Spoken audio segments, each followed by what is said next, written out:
أعوذ بالله من الشيطان الرجيم بسم الله الرحمن الرحيم وبه نستعين وهو خير ناصر ومعين أما بعد فقد قال أمير المؤمنين علي بن أبي طالب عليه السلام يحزنون به أنفسهم ويستثيرون به دواء دائهم کہ یہ متقی ان کی 21ویں اور 22ویں صفت جو کل عرض کی گئی کہ یحزنون به انفسهم، قرآن کے ذریعے سے یہ اپنے کو محزون کرتے ہیں اور اسی قرآن کے ذریعے سے اپنی بیماریوں کا علاج کرتے ہیں، شفا لیتے ہیں۔ اب آج 23 سے لے کے 27 تک ارشاد ہو رہا فَإِذَا مَرُّوا، 23ویں صفت ان کی ہے کہ فَإِذَا مَرُّوا بِآیَةٍ فِيهَا تَشْوِیق، اگر یہ تلاوت، عجیب واقعی اتفاق ہے کہ کل سے شب قدر کا آغاز ہے اور ماشاءاللہ 2 دن سے قرآن کے اوپر ہے تاکہ کل کے لیے ہم لوگ انشاءاللہ آمادہ ہو جائیں نزول قرآن۔ فَإِذَا مَرُّوا بِآیَةٍ فِيهَا تَشْوِیق، کہ اب اگر یہ تلاوت کرتے کرتے کسی ایسی تلاوت تک پہنچتے ہیں کہ جس میں تشویق ہے، شوق دلایا گیا ہے، ثواب کی بات ہے، جزا کی بات ہے، اجر کی بات ہے، رَكَنُوا إِلَيْهَا طَمَعًا، تو یہ جو ہے وہ بڑی طمع کے ساتھ، بڑے لالچ کے ساتھ، بڑے شوق کے ساتھ ادھر متوجہ ہوتے ہیں۔ وَتَطَلَّعَتْ نُفُوسُهُمْ إِلَيْهَا شَوْقًا، اور ان کے نفوس جو ہے وہ ان آیتوں کی، اس نعمتوں کی طرف جو ہے وہ شوق کے ساتھ جو ہے وہ ادھر بڑھنے کی کوشش کرتے ہیں۔ وَظَنُّوا أَنَّهَا نُصْبَ أَعْيُنِهِمْ، اور یہ سمجھتے ہیں کہ جیسے یہ ثواب بالکل ان کے سامنے ہے، یا مثلا مطلب شاید یہ ہو کہ جو آیت کہہ رہی ہے اس کو یہ اپنا نصب العین بنا لیتے ہیں کہ اب جو اللہ فرما رہا ہے ہم کو اسی کے مطابق چلنا ہے۔ وَإِذَا مَرُّوا بِآیَةٍ فِيهَا تَخْوِیف، اور اگر یہ چلتے چلتے کسی ایسی آیت تک پہنچ گئے پڑھتے پڑھتے تلاوت کرتے کرتے جس میں تخویف ہے، جسے ابھی آج ہی آپ نے جو شروع کیا تھا سورہ حج کہ جب یا ایھا الذین آمنوا ان زلزلۃ الساعۃ لشیء عجیب، کہ قیامت کا جو زلزلہ ہوگا وہ عجیب ہے، کہ جس دن جو ہے وہ ہر کیا کہتے حاملہ عورت ارضعت، وہ اپنا حمل تک اس کا ضائع ہو جائے گا۔ تو فَإِذَا مَرُّوا بِآیَةٍ فِيهَا تَخْوِیف، کہ اگر تلاوت کے دوران یہ ایسی آیت کی طرف پہنچتے ہیں کہ جس میں تخویف ہے، خوف دلایا گیا ہے، ڈرایا گیا ہے عذاب جہنم سے، تو اصغوا الیہا مسامع قلوبہم، یہاں کے کان سے نہیں، تو ان آیتوں کو دل کی گہرائیوں سے یہ سنتے ہیں۔ وَظَنُّوا أَنَّ الزَّفِيرَ جَهَنَّمَ وَشَهِيقَهَا فِي أُصُولِ آذَانِهِمْ، اور ایسا محسوس کرتے ہیں جیسے جہنم کی آگ اور اس کے شعلے، جب تیز شعلے بھڑکتے ہیں تو اس میں آواز نکلتی نہیں نکلتی، آگ جب تیز ہوتی ہے اور شعلے تیز ہوتے ہیں تو اس میں آواز ہوتی ہے، آگ کی اپنی آواز ہوتی ہے۔ کہتے ہیں کہ جب یہ اس طرح کی آیتوں کو پڑھتے ہیں تو نہیں ہے کہ اس کان سے سنتے ہیں بلکہ مسامع قلوبہم، دل کی گہرائیوں سے، دل کے کان سے ان آیتوں کو سنتے ہیں۔ وَظَنُّوا، اور ان کا اہتمام یہ ہوتا ہے کہ أَنَّ الزَّفِيرَ جَهَنَّمَ وَشَهِيقَهَا، جہنم کی زفیر، ان کے شعلے، ان کی آواز فی اصول آذانہم، ان کے کانوں میں آ رہے ہیں۔ تو یہ متقی کی صفت ہے کہ جہاں آیت جو ہے وہ عطا کی ہے، جہاں آیت ثواب کی ہے وہاں متوجہ ہوتے ہیں، اور جہاں آیت عذاب کی ہے وہاں متوجہ ہوتے ہیں اور خائف ہوتے ہیں۔ قرآن مجید کی تلاوت کے لیے تو اس کا نتیجہ یہ نکلا کہ فقط تلاوت کرنا اہم نہیں ہے، تلاوت کرنا کافی نہیں ہے، بلکہ تلاوت کے ساتھ ساتھ روایت موجود ہے کہ لا خیر فی قراءۃ لیس فیہ تدبر، اس تلاوت میں کوئی فائدہ نہیں ہے، اگرچہ خود تلاوت کا اپنا ثواب روایات ہے، پہلے اس کو سنیے پھر اس کو سناتا ہوں۔ امام صادق علیہ السلام سے روایت ہے کہ ینبغی للعبد اذا صلی ان یرتل فی قراءتہ، کہ پہلے تو جو پڑھے آدمی اس کو ٹھہر ٹھہر کے آرام آرام سے جو لفظ جیسے نکلنا چاہیے ویسے ادا کر کے، امام فرماتے ہیں کہ ینبغی للعبد اذا صلی، کہ کہ چاہیے یہ بندے خدا کو کہ اگر وہ نماز پڑھ رہا، جب وہ نماز پڑھے تو ان یرتل فی قراءتہ، کہ نماز کے دوران اپنی قراءت کو ترتیل کے ساتھ، ٹھہر ٹھہر کے الفاظ کی صحیح ادائیگی کے ساتھ، فَإِذَا مَرَّ بِآیَةٍ فِيهَا، وہی جو امام نے فرمایا فَإِذَا مَرَّ بِآیَةٍ فِيهَا ذِکْرُ الْجَنَّةِ، کہ اب اگر دوران تلاوت پڑھتے پڑھتے پہنچ گیا ایسی آیت میں کہ فِيهَا ذِکْرُ الْجَنَّةِ، کہ جہاں جنت کا تذکرہ ہے، وَذِکْرُ النَّارِ، یا مثلا تلاوت کرتے کرتے ایسی جگہ پہنچ گیا جہاں جہنم کا تذکرہ ہے، سأل اللہ الجنہ، تو تلاوت کے دوران وہاں رکے اور رک کر کے کہے اللہ ہم کو جنت عطا فرما۔ اگر تلاوت کرتے کرتے ایسی جگہ پہنچ گیا کہ جہاں ذکر نار ہے تو وَتَعَوَّذَ بِاللَّهِ مِنَ النَّارِ، تو وہاں رکے اور رک کے کہے پروردگارا ہم کو جہنم کی آگ سے محفوظ فرما۔ وَإِذَا مَرَّ بِيَا أَيُّهَا النَّاسِ وَيَا أَيُّهَا الَّذِينَ آمَنُوا، اور اگر جو ہے وہ پڑھتے پڑھتے ایسی آیت پہ پہنچ جائے جہاں ارشاد ہو یا ایھا الناس، اے انسانوں، یا ایھا الذین آمنوا، اے ایمان والو، تو ہم انسان ہیں کہ نہیں ہیں؟ تو یہ خطاب کس سے ہوا؟ اللہ کا، یا ایھا الناس، اے انسانوں، یعنی ہم کو پکار رہا ہے۔ یا مثلا یا ایھا الذین آمنوا، اے صاحبان ایمان، ہم مدعی ایمان ہیں، تو کس سے خطاب ہوا؟ اللہ کا، ہم سے۔ امام فرماتے ہیں کہ اگر ذکر جنت ہے تو اس کا سوال کریں، اگر ذکر نار ہے تو اس سے اللہ سے پناہ مانگے۔ وَإِذَا مَرَّ بِيَا أَيُّهَا النَّاسِ وَيَا أَيُّهَا الَّذِينَ آمَنُوا، اگر کسی ایسی آیت پر پہنچ جائے کہ جہاں یا ایھا الناس یا ایھا الذین آمنوا ہے تو یقول، کہے لبیک یا ربنا۔ اگر کوئی شخص پکارے آپ کو یا ذیشان، تو آپ کیا کہیے گا جواب میں؟ جی۔ لبیک کے معنی یہی ہے۔ اب اگر خدا کہہ رہا ہے یا ایھا الذین آمنوا، یعنی خدا پکار رہا ہے ہم کو، لبیک یا ربنا، یا ایھا الناس لبیک یا ربنا۔ تو قرآن کی تلاوت کا ایک طریقہ یہ ہے کہ ٹھہر ٹھہر کے، ترتیل کے ساتھ، اس کے الفاظ کو وضاحت کے ساتھ، اگر کہیں جنت کا ذکر آ جائے تو اس کے طلب کرے، جہنم کا ذکر آ جائے تو اس سے پناہ مانگے خدا سے۔ اگر یا ایھا الذین آمنوا یا ایھا الناس آ جائے تو کہے کیا؟ لبیک یا ربنا۔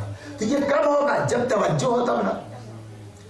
یہ کب ہوگا؟ کہ جب متوجہ ہو آدمی کی جنت کا ذکر آ رہا ہے، جب متوجہ ہو آدمی کی جہنم کا ذکر آ رہا ہے۔ اسی لیے اب جو روایت میں پہلے نقل کرا تھا، امام نے کیا فرمایا؟ دو روایتیں ذرا سے فرق کے ساتھ ہیں، مطلب دونوں کا ایک ہے کہ لا خیر فی قراءت لیس فیہ تدبر، یا لا خیر فی قراءت لیس فیہ تفقہ، کہ اس قراءت میں کوئی خیر نہیں ہے، اس تلاوت میں کوئی بھلائی نہیں ہے جس میں غور و فکر نہ ہو، تدبر نہ ہو۔ لا خیر فی تلاوت لیس فیہ تفقہ، اور اس تلاوت میں بھی کوئی خیر اور بہتری نہیں ہے جس میں تفقہ نہ ہو، جس میں وہی سمجھ کے معنی ہے۔ اور اس تفقہ کے لیے، دین فہمی کے لیے تو عجیب ہے واقع امام جعفر صادق سلام اللہ علیہ سے ایک روایت آپ کی خدمت میں نقل کروں کہ امام کو کتنا شوق ہے کہ ہمارے شیعہ جو ہے وہ دین سمجھ لیں۔ چنانچہ ارشاد ہوا، آپ دیکھیں شرعی قانون کیا ہے کہ کسی کو آپ مار نہیں سکتے۔ اگر آپ نے کسی کو زبردستی یہاں دبا دیا اتنی زور سے کہ سرخ ہو جائے تو ہم کو اس کا شرعی جرمانہ دینا پڑے گا، جس کو دیت کہتے ہیں۔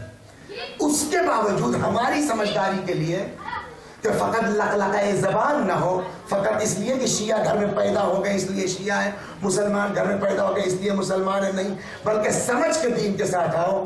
امام صادق علیہ السلام کی روایت نقل کروں جہاں حضرت فرماتے ہیں لوددت واللہ انی لوددت واللہ، خدا کی قسم میرا دل چاہتا ہے کہ میں اپنے شیعوں کے، اپنے چاہنے والوں کے سروں پر تازیانے ماروں۔ لوددت تو میری دلی، مودت کے معنی تو معلوم ہے نا، اسی سے لوددت، میری دلی خواہش ہے کہ میں اپنے چاہنے والوں کے سروں پر تازیانے ماروں، کوڑے ماروں۔ کیوں؟ حتی یتفقہوا، تاکہ کچھ پڑھ لیں، تاکہ کچھ ان کے اندر فقہ آ جائے، تاکہ ان کے اندر کچھ سمجھ آ جائے. تو دین فہمی کے لیے آنکھ بند کر کے اہل بیت نہیں چاہتے کہ ہم اپنے کو مسلمان کہیں یا اپنے کو دیندار کہیں یا اپنے کو شیعہ کہیں. اہل بیت چاہتے ہیں کہ ہمارا چاہنے والا فقیہ ہو، سمجھدار ہو، غور و فکر کے ساتھ دین میں آئے. اور چنانچہ اہل بیت علیہ السلام کے اگر ہم دیکھیں تو ان کی تلاوت کا تو انداز ہی نرالا تھا، ان کی تلاوت کا تو انداز ہی عجیب تھا.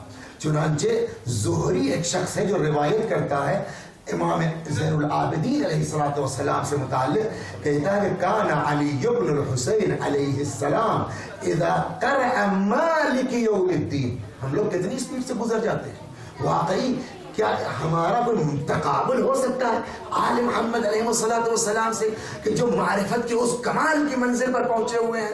زہری کہتا ہے کہ اذا کان علی بن الحسین علیہ السلام، کہ مولا امام زین العابدین علیہ السلام اذا قرأ مالک یوم الدین یکررها، کہ جب امام زین العابدین علیہ السلام مالک یوم الدین کی تلاوت ہوئی، سورہ حمد پڑھے گا، نماز پڑھے گا آدمی، سورہ حمد کی تلاوت ہوگی تو کہتے ہیں جب سورہ حمد کی تلاوت کرتے کرتے امام پہنچتے تھے کہاں؟ مالک یوم الدین. جب اس فقرے پر پہنچتے تھے تو یکررها، تکرار کرتے تھے. گئے آپ امام تو جمکران گئے انشاءاللہ تشریف لے، وہاں امام زمانہ کی نماز بھی پڑھی 100 مرتبہ ہے نا. یہاں 100 کی بات نہیں کر رہا، یکررها، تکرار کرتے تھے مالک یوم الدین، مالک یوم الدین، مالک یوم الدین، مالک یوم الدین. اس قدر کہ حتی یکاد ان یموت، کہ پبلک سمجھتی تھی ارے باپ رے ان کی حالت غیر ہو رہی، کہیں ایسا نہ ہو کہ ان کی روح نکل جائے. ایک مالک یوم الدین کی تلاوت اس انداز سے ہمارے اور آپ کے چوتھے امام سلام اللہ علیہ فرماتے تھے کہ سامنے والوں کو احساس ہوتا کہیں ان کا انتقال نہ ہو جائے، کہیں ان کی روح قفس عنصری سے پرواز نہ کر جائے. قرآن مجید، اور کل اسی قرآن کے نزول کی شب، عجیب ہے واقعہ. اِنَّا أَنزَلْنَاهُ فِي لَيْلَةِ الْقَدْرِ، ہم نے اس قرآن کو کہاں نازل کیا؟ کب؟ شب قدر میں. وَمَا أَدْرَاكَ مَا لَيْلَةُ الْقَدْرِ، کیا پتا تم کو شب قدر کیا ہے؟ تم کیا جانو شب قدر کیا ہے؟ لیلۃ القدر خیر من الف شہر. یہ شب قدر اکثر لوگ جھٹکے میں جو ہے وہ 1000 رات کہہ جاتے ہیں. رات نہیں ہے لفظ، شہر ہے. شہر یعنی مہینہ. لیلۃ القدر خیر من الف شہر، یہ شب قدر 1000 مہینوں سے افضل ہے، نہ کہ 1000 رات سے افضل ہے. ایک رات 1000 مہینوں سے افضل. اللہ اکبر. چنانچہ اس رات کی اس قدر عظمت ہے. چلیے اتفاق سے آج جو لوگ ہیں نقل کر دیتا ہے، کل کا احساس ہو، کل بھی تکرار کروں گا انشاءاللہ پھر میں فضائل شب قدر کے انشاءاللہ. امام جعفر صادق علیہ السلام اس قدر شب قدر کا لحاظ فرماتے تھے کہ روایت میں ایک سال مولا ہمارے امام صادق علیہ السلام مریض ہو گئے، بیمار ہو گئے. اتنا بیمار تھے کہ جو ہے وہ بیٹھ کے دعا عبادت وغیرہ نہیں کر سکتے تھے. اپنے غلام سے فرمایا میرا بستر لے چلو مسجد میں، مسجد میں لگا دو، میں وہاں لیٹا رہوں گا، کم از کم اللہ سے قربت تو رہے گی مسجد میں جا. یہ اس قدر. اب یہ سوال ہے صاحب شب 19 ہے، شب 21 ہے، شب 23 ہے، شب 27 ہے، کیا ہے شب قدر؟ ہم کو آپ کو نہیں پتا، لیکن اہل بیت کو تو پتا ہے.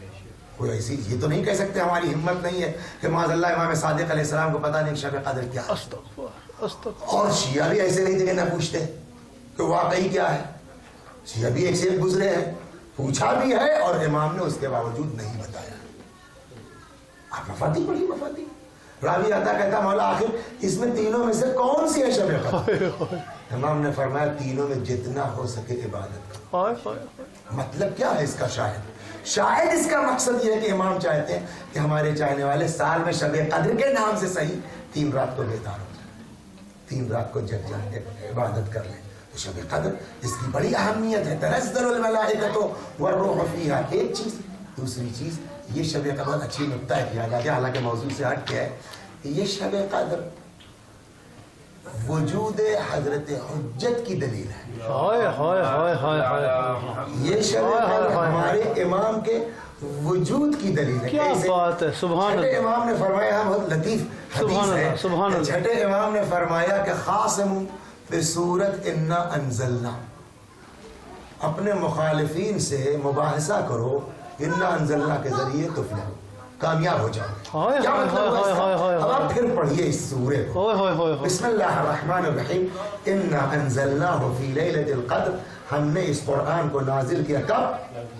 شب قدر میں. شب قدر کیا ہے تم کو پتہ نہیں شب قدر کیا. وما ادراک ما لیلۃ القدر، لیلۃ القدر خیر من الف شہر. شب قدر جو ہے وہ 1000 مہینوں سے بہتر. اس کے بعد کیا ہے؟ تنزل الملائکۃ والروح فیہا. اس رات میں ہوتا کیا ہے؟ اس رات میں ہوتا کیا ہے؟ سمجھ گئے نا ذہین ماشاءاللہ مجلسی لوگ سمجھ گئے کہ امام کیا فرما رہے ہیں. تنزل الملائکۃ والروح، اس رات میں ملائکہ نازل ہوتے ہیں اور روح. روح میں ہے اختلاف، کیا ہے جبرائیل ہے یا جبریل سے بڑا کوئی فرشتہ ہے، بہرحال روح. یہ نازل ہوتے ہیں. کیا نازل ہوتے ہیں؟ کیوں نازل ہوتے ہیں؟ من کل امر، سارے سال کی تقدیر اور سارے سال کے مقدرات لے کے نازل ہوتے ہیں. امام علیہ السلام فرماتے ہیں کہ اب اپنے سامنے والے سے پوچھو کہ یہ ملائکہ اور روح نازل ہوتے ہیں لے کے کس کے پاس؟ جب زمانہ پیغمبر تھا پیغمبر کے پاس نازل ہوتے ہیں. آج بھی جو سال بھر کی تقدیر لے کے نازل ہوتے ہیں وہ کس کے پاس نازل؟ کیا بات ہے، کیا صورت ہے. یا تو وہ جواب دینے کے لے کے آتے ہیں تاکہ چلے جائیں، کوئی تو فضول کا کام ہے. جب کہیں پیش نہیں کرنا ہے فائل کسی کے ساتھ تو وہاں سے اتنی دور سے لے کے کیوں آئے؟ تو اس کا مطلب کہیں پیش کرنا، اور اگر پیش کرنا تو وہ کون ہے جس کے سامنے پیش کی جاتی ہے؟ اگر ہم امام کے وجود کا انکار کر دیں تو انا انزلنا کا سورہ سمجھ میں نہیں آئے گا. یہ اترتے ہیں تو کس کے پاس لے کے اترتے ہیں؟ کس کے پاس؟ جو روایات کہتی ہے پورے سال کی تقدیر ہماری شب قدر میں ہمارے امام عجل اللہ تعالی فرجہ الشریف ظہور امام زمان علیہ السلام بلند تر صلوات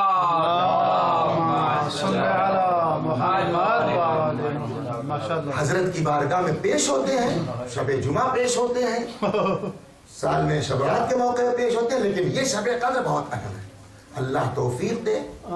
اور شروع سے آپ جو رمضان کی دعائیں پڑھیے گا تو ان دعاؤں میں اکثر دعاؤں میں آپ کو یہ ملے گا کہ پالنے والے ہمیں شب قدر نصیب فرما. یعنی آپ یہ 19 دن سے، آپ پتہ نہیں کہ کتنے لوگ مستحبی دعائیں کتنی پڑھ رہے ہیں کتنی نہیں پڑھ رہے ہیں، لیکن جو دعائیں پڑھ رہے ہیں ان دعاؤں میں یہ فقرات ہیں کہ پالنے والے ہمیں شب قدر کی توفیق کرامت فرما. یعنی اس قدر اہم ہے یہ رات کہ جس کے لیے انسان آج 18 دن سے دعا کر رہا ہے کہ پالنے والے ہم کو شب قدر کی توفیق عطا فرما. اور میں آپ سے گزارش کروں گا کہ اس کو آج کی رات میں اگر ہو سکے اپلوڈ کر دیجئے، شاید کوئی بندہ خدا دیکھ لے اور اس کے اندر یہ شوق پیدا ہو جائے کہ نہیں یہ شب قدر ہم کو چھوٹنا نہیں چاہیے، تو اس کا ثواب آپ پر بھی جائے گا. صلوات محمد و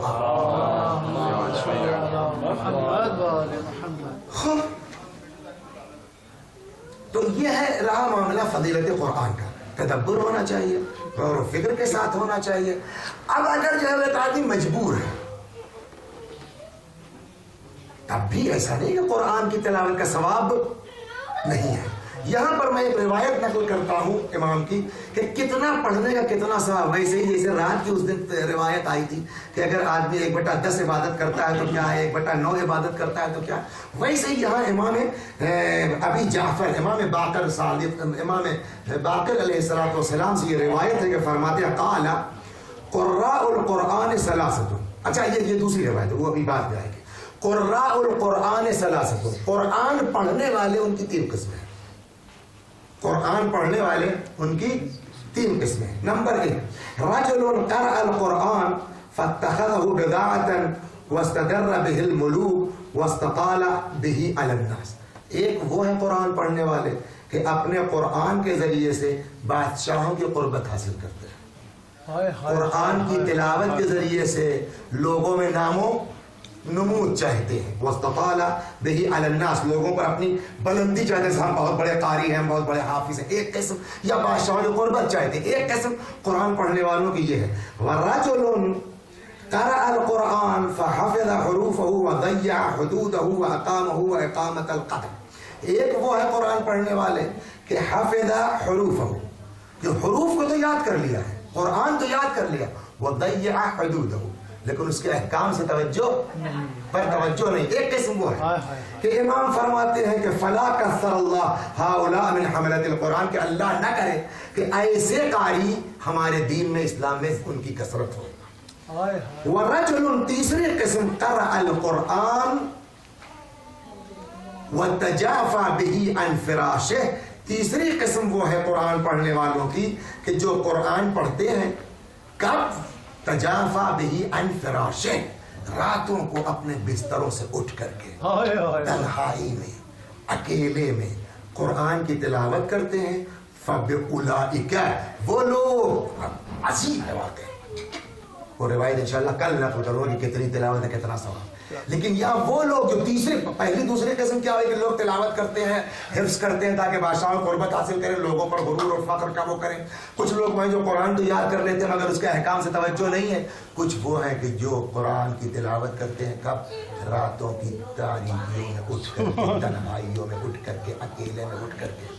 یہ تلاوت اکیلے کرتے ہیں مگر اس کا اللہ کی طرف سے جو اجر ہے وہ ہم کو آپ کو بھی شامل ہے۔ کیوں؟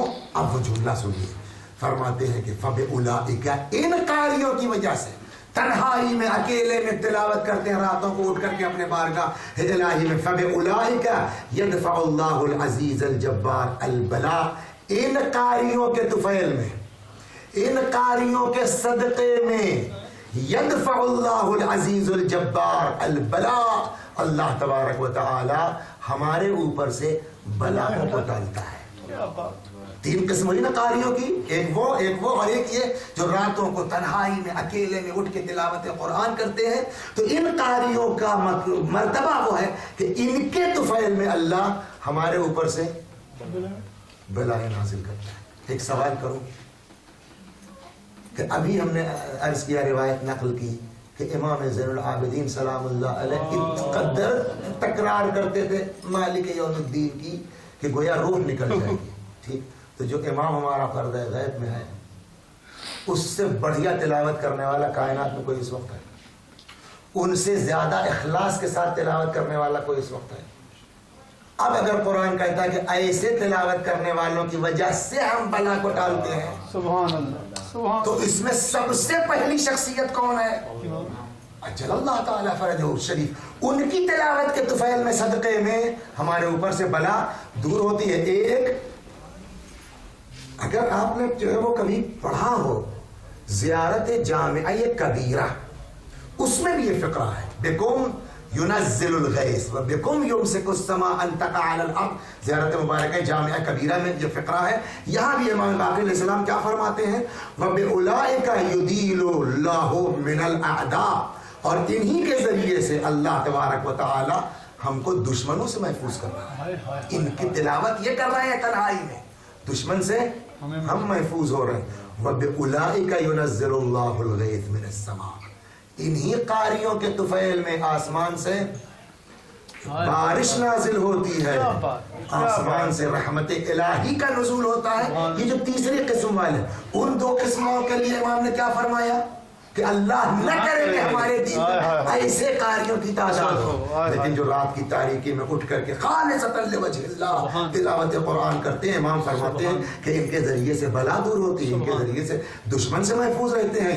وَبِأُولَٰئِكَ يُنَزِّلُ اللَّهُ الْغَيْثَ، ان کے طفیل میں اللہ تبارک و تعالی بارش نازل کرتا ہے آسمان سے۔ فَوَاللَّهِ لَهَٰؤُلَاءِ قُرَّاءُ الْقُرْآنِ أَعَزُّ مِنَ الْكِبْرِيتِ الْأَحْمَرِ، خدا کی قسم ایسے قاری قرآن، ایسے افراد کبریت احمر سے بڑھ کے ہیں۔ کل شب قدر ہے، اللہ تبارک شب نزول قرآن ہے، انا انزلناہ فی لیلۃ القدر، ہم نے اس قرآن کو شب قدر میں نازل کیا۔ آئیے دعا، یعنی واقعی کہ میں اس کو اتفاق سمجھتا ہوں کہ ایسے موقع پر یہ امام علی علیہ السلام کی جو ہے وہ خطبہ پہنچا ہے کہ جہاں پر ٹھیک 18 رمضان سے پہلے صفات متقین میں قرآن کی منزل تک آ گئے۔